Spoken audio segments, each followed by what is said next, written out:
เขาสาสายลมอ่อนๆวิวอนพัดสวยเข้ามาสายของเมื่อยามเดือนห้าไหลมากระทบโขดหินยามได้มาเยือนซึ่งเหมือนมีมนต์มาใจทำงามน้อยใหญ่เลียนลายสนใจทวิน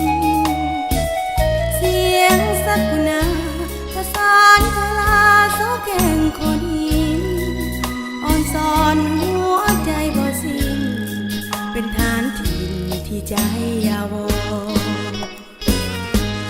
กงพนัง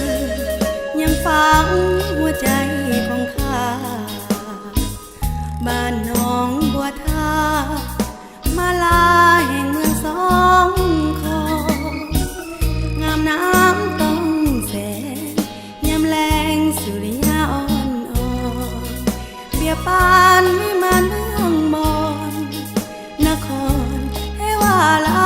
วันโอ้กองพนังเจ้ายังฟังเน้นดวงจิต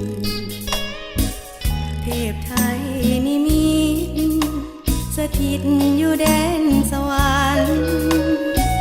ใครได้มาเห็นบ่เว้นแสนชื่นสุขสันต์ต้องหวนขึ้นมาจากวันบ่นานเด้อกง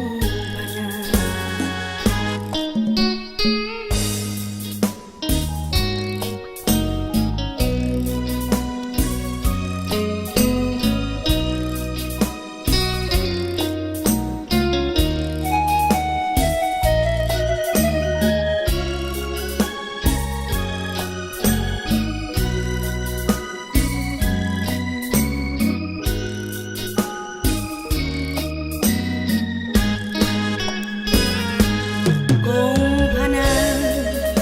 ฝังหัวใจของข้าบ้านหนองบัวท่ามาลาแห่งเมืองสองคองามน้ำต้องแสง